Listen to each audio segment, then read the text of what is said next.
Eu, por exemplo, li Os Irmãos Karamazov, ainda uma tradução que tinha sido feita provavelmente em francês, uma prosa média, numa tradução que para o francês a gente sabe que distorcia bastante o estilo Dostoiévski, e, enfim, ao chegar ao português aquilo já vinha mais distorcido.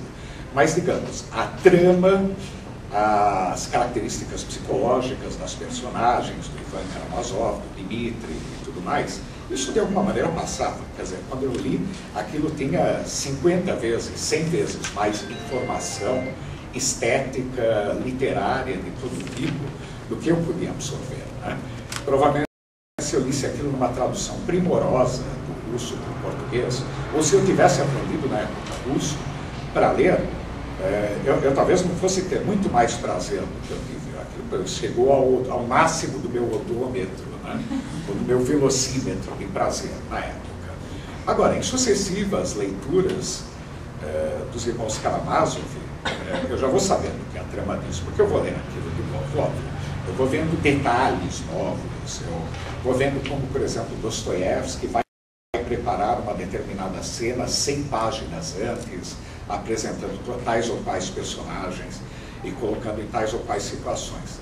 Mas, a partir de um determinado ponto, eu vou tendo prazer também do modo como a prosa dele descreve aquilo. Os adjetivos e substantivos que ele usa, a sintaxe, se ele usa parágrafos longuíssimos ou breves, se ele vai fazer frases brevíssimas e parágrafos mais breves ainda, como Hemingway faz, né? Que são quase uma paródia da linguagem jornalística, justamente um pouco para imitar o tipo de ação como as pessoas tinham se acostumado a ver a ação no século XX, ou se esses parágrafos vão ser frases longuíssimas, com parágrafos longuíssimos, elaborados como Faulkner ou Proust, que está lá justamente, de alguma maneira, para se contrapor àquele tipo de linguagem e chamar a atenção do leitor de uma determinada maneira. Então aqui já temos elementos literários da tradução, elementos que não são apenas aqueles da tradução do manual de instruções do iPad. E até nós chegarmos no poema, onde quase tudo, eu digo, boa parte da mensagem, daquilo que é comunicado no poema, curiosamente, né, por mais que aquele poema nos toque, curiosamente é irrelevante. Eu vou dizer por que é irrelevante. Porque eu imagino que todo mundo, eu inclusive, tem afeição por um outro poema que nos marcou, que cala fundo, que a gente associa a uma determinada situação amorosa, de morte na família, ou de um momento de júbilo, ou qualquer, o que pareceu traduzir muito bem um determinado momento da experiência da gente, ou simplesmente um poema que a gente calhou de ler numa circunstância muito especial e nós associamos. E acho que vocês vão entender isso mais claramente se eu falar de uma determinada canção, sei lá, quando A ou B ou C estava namorando tal ou qual moça ou tal ou qual cara, ou quando eu conheci a minha namorada, a música que nós ouvimos era aquela tal música do Cole Porter, e essa é a nossa música, né? Então, de repente, aquela música, de repente, nem tem nada a ver especificamente com o nosso namoro, e seguramente o Cole Porter não escreveu aquela música para o nosso namoro, ou nem é necessariamente uma canção amorosa, pode ser uma canção como de gozação dele, qualquer outra, né? Enfim, aquela canção dele diz que os tempos estão mudados, e todo o resto, mas aquela música se associou indelevelmente a um determinado momento e aquilo fica ecoando na cabeça da gente. Isso acontece com o poema, e a gente corre o risco de cair na ilusão de que aquele poema foi escrito para a gente. Bom, ele estava... Como é que esse cara que morreu 200 anos atrás sabia exatamente o que eu estava sentindo, né? E escreveu aquela música que caiu também naquele momento ou aquele poema, né? Mas, na realidade, a poesia, na hora de ser feita, né, e se a gente for ler um determinado número crescente de poemas e compará-los, a gente vai notar uma coisa curiosa. Os temas da poesia, em geral, são poucos e repetitivos. São amor ou ódio, a vida ou a morte, determinadas generalidades. Deixa eu ler uma parte do prefácio. livro aqui de traduções, onde eu mais ou menos acho que ilustro isso. Vou pegar para você.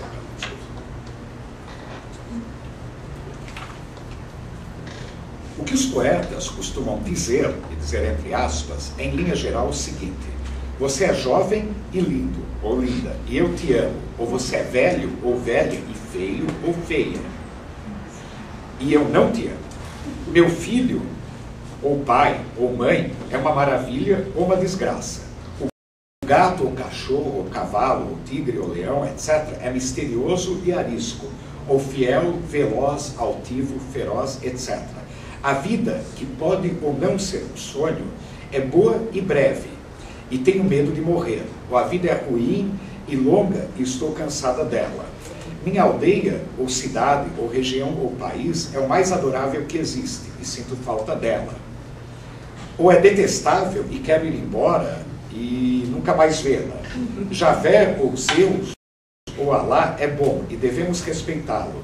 Ou é cruel e nos maltrata, ou simplesmente não existe. Como nosso rei, ou líder, ou governante é competente, honesto, justo e bondoso, ou incompetente, corrupto, despótico e sádico. Não há nada melhor ou pior do que a guerra. Tem poemas, hoje não tanto, mas tem muita poesia louvando a guerra e falando do prazer na guerra. Tudo muda no mundo, ou não há nada de novo sob o sol. Poemas mais longos ou complexos habitualmente combinam e recombinam de modos variados esses chavões para chegar a outros maiores, como: você é linda e eu te amo, mas é arisca que nem um gato e não me ama. Por causa disso, minha vida parece-me ruim e longa, e eu, que sou altivo como um leão, deixando a minha aldeia, que é mais adorável, vou à guerra, pois não há nada melhor do que ela. Lembre-se, porém, que você logo será velha e feia, e ninguém mais há de te amar. Na realidade, a maior parte da poesia de todos os poemas que vocês forem ver são feitos desses chavões, ou desses lugares comuns. Na realidade, uma parte muito grande desses chavões foram quase catalogados na poesia dele por Horácio, um poeta latino do primeiro século, antes da era cristão, e que, de certa maneira, a meu ver, é o fundador, é o pai da tradição lírica oriental. Vou falar um pouco do Horácio. O que Horácio fez, de fato? Na última ode, na ode 30 do livro 3, e as odes dele eram Carmine, quer dizer, canções, né? Ele fez basicamente um repertório de temas e de formas. Usar uma metrificação desse tipo, uma estrofe desse tipo, para tal tema, outra metrificação de tal tipo, com método qual. Tinha uma grande variedade de métodos, inclusive em parte criados por ele na poesia latina, e você tem quase que um catálogo poético nas odes de Horácio. Na ode 30, que é a famosa ode do Exege Monumento Aere Perennis, né, onde ele diz: ergui um monumento perene como bronze, e ele está falando da poesia dele, né, ele também reivindica ter feito o seguinte: eu trouxe os metros gregos para as canções romanas, latinas. E é de fato o que ele fez. Havia na Grécia toda uma tradição de poesia lírica, de fato vários tipos de poesia para ser lida ao som de flauta, de lira, poesia coral, obviamente poesia dramática e tudo mais. Mas isso teria ficado dentro da tradição grega e, de fato, a maior parte teria se perdido como se perdeu. Virtualmente não nos restam poemas líricos gregos inteiros. Da Safo, tida como a maior poeta, que teria escrito antes das poetas do século XX, quando a gente começa realmente a ter grandes poetas do século XIX, já tem algumas, como a Emily Dickinson, né? Mas é no século XX que a gente vai ter grandes poetas mulheres mesmo, enfim, um número considerável, mas a Safo era tida pelos gregos como uma das 7 maiores, um dos 7 maiores poetas líricos, e a mulher, melhor mulher poeta, e toda a antiguidade que lia grego concordava com isso. Então chegou um poema inteiro. O resto são reconstruções com mais ou menos lacunas, em geral com mais, né? E boa parte da poesia grega teria se perdido. Como a poesia de várias culturas específicas, provavelmente a poesia lírica dos povos da Mesopotâmia, do Egito, de povos da África Central, se perderam. Isso eram, em boa parte, criações orais, perpetuadas oralmente, raramente escritas. Agora, pelo fato de os romanos terem conquistado toda a bacia mediterrânea e, ao mesmo tempo, reconhecido que os gregos tinham uma cultura mais refinada, em termos filosóficos, literários, sobretudo, do que a deles, os romanos resolveram, bom, nós não vamos nos satisfazer, isso nas gerações do primeiro século antes de Cristo, nós não vamos nos satisfazer com o que nós temos aqui, nós vamos tentar adaptar as formas e os temas gregos e refazê-los em latim. E a gente pode dizer que esse é praticamente o ato tradutório que funda a tradição ocidental. Porque o que a gente tinha em grego era um conjunto fechado, numa língua, num determinado povo, num determinado ponto geográfico, que obviamente cresceu com a conquista grega, do Oriente Médio e do Norte da África, mas em última instância ficou restrito às pessoas que tinham nascido gregas, aos helenos, né? Os romanos não, os romanos pegaram e disseram, isso que os gregos fizeram é transmissível. E eles inventaram esse conceito de transmissibilidade, adaptabilidade das formas e dos temas literários. Então, embora a gente tenha apenas umas 100 odes de Catulo, pelo menos uma dessas odes, pelos acidentes da arqueologia e da preservação de manuscritos e de papiros nas areias do Egito, nós sabemos que é uma tradução literal e poeticamente e formalmente fiel de uma ode da Safo. E que, portanto, e temos como saber, pelos outros retóricos que comentavam, Cícero, por correspondência com o próprio César, um grande escritor, e outros tantos, que é isso que que Catulo e o grupo dele estavam fazendo. E na geração seguinte, que é de Horácio e Virgílio, isso deu ainda mais um salto. Horácio foi absorver toda a tradição lírica grega, refazê-la em latim e possibilitar que ela viesse a ser não apenas imitada em latim, mas em todas as culturas seguintes, basicamente as culturas literárias do Ocidente, que tomaram o latim como seu modelo.